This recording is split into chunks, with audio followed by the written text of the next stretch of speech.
Bonjour à tous et bienvenue sur Bordeaux TV pour une émission spéciale politique municipale ici à Bordeaux. Nous sommes très heureux aujourd'hui d'accueillir un candidat, le candidat de la REM. On va en parler tout de suite avec Thomas Cazenave.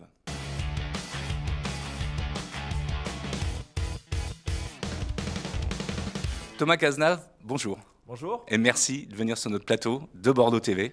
Merci pour votre invitation. Ça nous fait un grand plaisir. On va faire un petit historique de votre parcours, quelque part, ici. Donc, alors vous êtes né en 78, vous avez donc 41 ans aujourd'hui. D'une mère secrétaire de direction et d'un père travaillant au gaz de Bordeaux. Oui. Vous vivez avec votre compagne et vos deux enfants, et l'ensemble de la famille a toujours vécu ici, dans la région bordelaise. Donc vous êtes un Bordelais. Oui, absolument. J'ai mes ancres ici à Bordeaux, il faut le dire, dans le Médoc également, du côté de ma mère, puisque mon grand-père était viticulteur dans le Saint-Estèphe. D'accord, donc vous connaissez bien notre région. Ah ben oui, j'y ai fait mes études, j'ai grandi, j'ai acheté ma première échoppe, j'ai fondé un foyer, puis après j'ai pris des responsabilités qui m'ont amené à quitter, au moins pour le travail, Bordeaux, mais mon ancre a toujours été ici. Alors, petit parcours, donc vous faites l'ensemble de votre scolarité, comme vous le disiez, dans les établissements scolaires, ici à Floirac, après puis à Bordeaux, au lycée François Mauriac, dans le quartier de la Bastide, qui est un quartier que vous aimez beaucoup. À la suite de l'obtention de votre bac S, vous poursuivez un DUG d'éco-gestion en parallèle d'une classe préparatoire au lycée Gustave Eiffel. Après, vous intégrez l'école normale supérieure de Cachan en 98, donc déjà vous vous rapprochez de Paris. Vous êtes titulaire d'un master en analyse et politique économique de l'École économique de Paris, diplômé de l'Institut des études politiques aussi de Paris en 2004. Vous intégrez après l'ENA en 2005 au sein de la promotion République 2005-2007. À la suite de ça, vous faites un stage ici à Bordeaux de 6 mois. Avec qui? Hugues Martin. Alain Juppé était au Québec. Ouais. Hugues Martin était le maire. Et j'ai passé effectivement, tout me ramène à Bordeaux de toute manière. Ouais, mais c'est ça. 6 mois ici auprès de l'équipe municipale de l'époque. Vous avez une petite anecdote là-dessus? La petite anecdote, c'est que Hugues Martin a fait une très belle évaluation de stage, je dois dire, vraiment, dithyrambique, qui m'a permis de sortir bien classé à la sortie de l'ENA et de faire le choix, notamment d'intégrer l'inspection des finances, et donc je le remercierai jamais assez pour la qualité de son évaluation et les 6 mois que j'ai passés auprès de lui et de son équipe, et notamment du secrétaire général de la ville, Alain de Bouteiller, qui depuis a quitté la ville, avec qui j'ai passé 6 mois magnifiques. En parallèle, après, vous êtes enseignant à Paris et à Sciences Po Paris. Vous co-dirigez le master en management politique publique jusqu'en 2016. Et en début de l'année 2016, vous rejoignez Emmanuel Macron au ministère de l'économie sous le gouvernement de François Hollande. Donc après, vous êtes nommé au Conseil des ministres le 22 novembre 2017, délégué interministériel à la transformation publique sous l'autorité de votre Premier ministre, Édouard Philippe. Absolument. Voilà.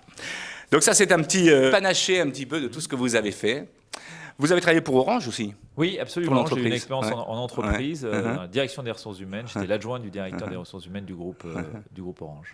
Et donc là, aujourd'hui, on est là pour parler effectivement de votre engagement ici sur le développement de Bordeaux avec Renouveau Bordeaux. Qu'est-ce qu'il faut renouveler à Bordeaux? Moi, j'ai lancé Renouveau Bordeaux le 3 juillet, puisque j'ai été investi par La République En Marche le 1er juillet. Et si j'ai choisi de lancer un mouvement, c'est aussi pour permettre de rassembler toutes celles et ceux qui, comme moi, comme nous, perçoivent bien qu'on est à un moment particulier de l'histoire de la ville et qu'après 25 ans de transformation rapide, réussie sur le plan de l'attractivité, sur le plan de l'esthétique, la ville est belle, sur le plan aussi de la fierté des Bordelaises et des Bordelais, il nous faut bâtir un nouveau chapitre, un nouveau projet, parce qu'on est confronté à de nouvelles problématiques. La question de la transition écologique, la question de la mobilité, les difficultés du logement, autant de nouveaux défis qui nécessitent de bâtir un nouveau projet, pas seulement de gérer l'héritage d'Alain Juppé. Alors quand vous parlez effectivement de renouveau, on parle aussi de culture, bien évidemment. C'est quoi vos orientations par rapport à ça, par rapport à la culture notamment? Je pense que d'abord, la culture est un formidable vecteur de transformation territoriale. C'est-à-dire que les arts et la culture accompagnent l'évolution d'une ville, doivent être dans le mouvement de la transformation de la ville. Et on a des acteurs ici, locaux, formidables, qui parfois d'ailleurs voudraient être davantage impliqués sur la transformation de la ville, sur l'émergence de nouveaux quartiers. Je pense par exemple au collectif d'artistes du côté de la Fabrique Polar, qui incarne bien l'idée que la culture, elle peut accompagner l'évolution de la ville, des comportements, de l'usage de la ville, accompagner la transition écologique, imaginer de nouvelles solutions de mobilité, réinvestir l'espace public. Tout ça, c'est la culture qui peut nous aider à le porter. Et donc moi, je pense qu'il doit avoir une place plus grande avec nous, où on doit leur laisser plus de liberté. Retrouver un peu, alors je verse pas, je dirais, dans une forme de nostalgie. On a tous en tête le chabanisme culturel. Il y a une époque à Bordeaux, il y a une certaine audace, une certaine prise de risque. Et j'aimerais qu'on retrouve un peu de cette audace en faisant confiance à nos acteurs culturels, en leur laissant des cartes blanches en chacun des quartiers, permettant avec les habitants de réinvestir un bout d'espace public, un équipement, une création d'une œuvre d'art. Bref, qu'on accompagne finalement aussi l'engagement des habitants, des Bordelaises et des Bordelais dans l'avenir qu'on doit écrire avec eux. Une vie citoyenne plus importante, plus élaborée. Bah oui, on voit quand même la nécessité toujours, même si au niveau local, le lien n'est pas rompu entre le politique et les citoyens, mais on voit qu'il a besoin d'être entretenu. Et pour ça, il faut mettre les citoyens toujours acteurs de la ville, pas juste dans une position un peu passive où on va leur demander à chaque échéance de se prononcer sur un projet, mais tout le long du mandat, d'être dans ce projet de transformation. Et donc je pense qu'il faut leur laisser, au-delà même des initiatives comme le budget participatif, de construire ensemble. Pour ça, je vous donnais l'exemple dans chaque quartier des opérations carte blanche, où les habitants vont être acteurs. J'ai pu récemment faire mes propositions en matière de végétalisation de la ville. Alors la végétalisation de la ville, ce n'est pas une question du nombre d'arbres. C'est un projet urbain de transformation. Et là aussi, ils doivent être acteurs à l'échelle de leur quartier, de leur micro-quartier. Comment on vous aide, vous, à faire aussi cette réconciliation avec le végétal. Ce n'est pas uniquement un projet municipal qui aurait été dessiné dans un bureau en disant « voilà, telle cour d'école, on va la végétaliser, tel bout d'espace public ». Il faut qu'ils soient acteurs de la vie, responsables. Et je pense que c'est un vrai changement, d'une certaine manière, logiciel d'administration de la ville. Plus de liberté, plus d'engagement, s'appuyer plus sur nos acteurs. Vous évoquiez les acteurs culturels, mais également les citoyens, les associations. Un mode différent d'administration de la ville. Vous avez en face de vous un certain nombre de candidats. Donc, bien évidemment, Nicolas Florian, qui lui est le dauphin d'Alain Juppé, on va dire, qui est en place ici sur Bordeaux actuellement. On a Vincent Feltès, Pierre Urmic. Enfin, Pierre Urmic, donc élevé, Pascal Jarty aussi, et puis aussi le Front National, Bruno Paluto aussi qui se présente d'après nos informations. Qu'est-ce qui vous différencie par exemple de Nicolas Florian ? Il y a deux... Alors cette question n'est pas nouvelle, j'ai envie de vous dire. Mais c'est important de l'expliquer, de le redire, de l'expliquer. D'abord, quand on regarde quand on se pose la question, est-ce qu'on est proche ou pas des gens, il y a deux sujets à regarder en politique. Il y a d'abord les convictions, les valeurs, d'une part, puis il y a le projet, d'autre part. Et sur ces deux sujets, on n'est pas complètement aligné, il faut bien le dire. On ne va pas faire semblant aux électeurs pour des questions d'opportunité politique, d'appareil, il faut bien le dire. Non, mais vous inquiétez pas, dormez tranquille, on pense tous la même chose. Non, c'est pas vrai. Bon, moi, vous l'avez dit, je me suis engagé auprès d'Emmanuel Macron, je travaille auprès du Premier ministre, je mets en œuvre le projet de transformation du pays qu'a proposé le président de la République. Bon, Nicolas Florian, il n'est qu'un parti d'opposition, LR, il nous a combattu aux législatives, donc le projet que met en œuvre le Premier ministre, on ne partage pas la même vision européenne. Bon, c'est quand même difficile de se dire qu'on se retrouve alors qu'on ne partage pas les mêmes valeurs. Mais au-delà de ça, la question, c'est le projet. Et c'est vrai que, à la différence peut-être de Nicolas Florian, mais moi je respecte toutes les positions, je ne pense pas qu'il suffit de gérer l'héritage Alain Juppé. L'héritage, ce n'est pas un projet. L'héritage, d'ailleurs, c'est quelque chose qu'on a en partage. Des héritiers, il y en a plusieurs. Il y en a 250 000 des héritiers. Bon. Et donc, moi, je considère, au contraire, qu'on a besoin d'un nouveau chapitre. Qu'on le voit bien, que la qualité de vie à laquelle on est tous très attachés, si on n'y prend pas garde, elle pourrait se dérober sous nos pieds. Le temps de transport, le tram, la chaleur dans la ville. Cet été, au mois d'août, il faisait très chaud quand même dans Bordeaux.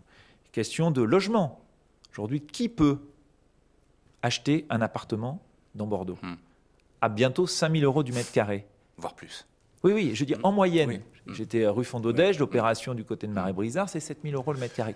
Donc, on voit bien, pardon, je termine sur ces sujets-là, que c'est un nouveau projet. Vous parlez de méthode. Je crois aussi qu'il faut changer de méthode d'administration de la ville, s'appuyer davantage sur nos acteurs missionnés. Bon, donc tout ça fait que je ne m'inscris pas, autant je reconnais de manière vraiment absolue et sans aucune nuance le fait que Alain Juppé a été un très grand maire de Bordeaux, a beaucoup apporté à la ville, autant je mets en garde contre le risque de considérer que le seul héritage ferait un projet. Donc oui, j'assume qu'il faut un nouveau projet, un nouveau chapitre. Ouais. Et souvent, pour un nouveau chapitre, il faut aussi de nouvelles personnes, de nouvelles idées, de nouveaux visages pour l'incarner. On a aussi, bien sûr, Vincent Feltès. Là aussi, c'est pareil, dans son programme, on parle beaucoup aussi de culture, on parle beaucoup aussi d'écologie. Qu'est-ce qui vous différencie par rapport à lui ? Vincent Feltès a commencé une série de propositions. J'ai mis sur la table un projet urbain complet. Ce qu'il faut, c'est la cohérence du projet. La cohérence du projet. Par exemple, moi, j'ai expliqué qu'il faut qu'on multiplie par 2 les espaces verts publics accessibles. Qu'on en fasse non pas un sujet, j'ai bien entendu, là, c'est la course à l'échalote du nombre d'arbres. Ça n'a aucun intérêt. Aucun intérêt. On est toujours dans le même registre, un petit peu, là. Sauf que non. Moi, ce n'est pas un sujet de nombre d'arbres, c'est un projet urbain de réinvestir l'espace public. Parc des Berges, la place des Quinconces, la place de la République, la cité administrative, une boucle verte qui relie tous les quartiers par une piste cyclable en site propre et végétalisé. Ce que je veux dire par là, ce n'est pas une somme de végétalisation d'arbres, c'est un projet de vie, un projet pour la ville, de réinvestissement de l'espace public. Pierre Urmic, alors donc là, effectivement, vous vous rejoignez aussi, on le voit. Donc lui, c'est quand même quelqu'un aussi qui se bat aussi pour justement faire en sorte que le vivre mieux à Bordeaux existe fondamentalement. Qu'est-ce que vous en pensez de ça et comment vous vous situez un peu par rapport à ça? Après, j'arrêterai les comparaisons. Mais... Oui, mais qu'on se retrouve à un moment sur certaines propositions avec certains candidats, ça ne me choque pas. D'accord. Ça ne me choque pas du tout. Ça voudrait dire une alliance possible? Non, je ne suis pas dans les alliances. Je veux dire, d'abord, pour être dans les alliances, je reviendrai toujours sur le même sujet. Est-ce qu'on partage les mêmes convictions, d'une certaine manière, un peu la même vision, et puis le projet. Si on a des convergences sur le projet, d'abord, c'est une bonne nouvelle. Peut-être qu'on est d'accord sur les solutions. En revanche, je vous le dis très clairement, mon projet, ce n'est pas qu'un projet écologiste. Je veux dire, les solutions, les questions que se posent les Bordelais, c'est aussi des questions de mobilité. Des questions d'accès au logement, des questions d'accès aux services publics. J'ai fait la proposition, de passer de 8 quartiers à 16 quartiers. Pourquoi? Parce que les services publics, ils doivent être en plus grande proximité, faciliter la vie, une logique de guichet unique dans chacun de vos quartiers pour vous faciliter la vie. Donc, à la fois, mon projet il porte très haut la question de la transition écologique, mais il ne peut pas être résumé à ça, parce que les préoccupations des Bordelaises et des Bordelais sont beaucoup plus larges que ça. On parlait juste, comme ça, pour conclure, des prix des logements. Comment vous, homme politique, pouvez-vous diminuer le prix des logements à Bordeaux, juste comme ça en quelques secondes? Alors, un peu plus de quelques secondes, si vous le voulez bien, parce que c'est un sujet compliqué, et je voudrais m'y arrêter, parce qu'il est aussi au cœur de notre projet. Je suis très inquiet du fait que Bordeaux ne soit plus accessible à tous. Et une ville qui perd une partie de sa population, et notamment de ses classes moyennes, de ses jeunes couples d'actifs, de ses familles monoparentales, de ses étudiants, de ses commerçants, de ses professeurs, de ses policiers, c'est une ville qui se dévitalise, qui se polarise entre, pardon de le dire, mais des riches, très riches, et puis ceux qui peuvent accéder au logement social. Et on a aussi des foyers de pauvreté dans la ville. Donc, comment on rend la ville accessible à tous, et en particulier à cette partie de la population qui n'y a plus accès. Et je pense vraiment aux jeunes actifs en particulier, tout comme aux familles monoparentales. Je pense qu'on n'a pas tout essayé. Parce qu'effectivement, à 5 000, 6 000, 7 000 euros du mètre carré, on ne peut plus accéder. Et moi, je rencontre des couples qui quittent à 30, 40 km. Et donc, j'en suis très inquiet. Pour ça, je pense qu'on n'est plus tout à fait maître de notre destin aujourd'hui. Plusieurs dimensions. Je pense que les produits, je veux dire, de défiscalisation, qui ont accompagné la croissance de la ville, ont eu pour effet d'accroître l'inflation. Puisque vous avez fait venir sur Bordeaux des investisseurs qui ne sont pas des gens qui ont besoin de se loger, c'est juste des gens qui veulent défiscaliser. Bon, donc il faut probablement un nouvel équilibre. Et puis, il faut imaginer de nouvelles solutions. Et moi, je mets 3 propositions sur la table. Première proposition. La première, c'est comme on est en état d'urgence sur le plan de logement, il faut que la puissance publique, elle investisse dans le marché. Il faut qu'elle soit un acteur de ce marché. Et donc, je propose qu'on ait un grand emprunt de 300 millions d'euros, financé par la Caisse des dépôts sur des temps très longs avec taux d'intérêt très bas.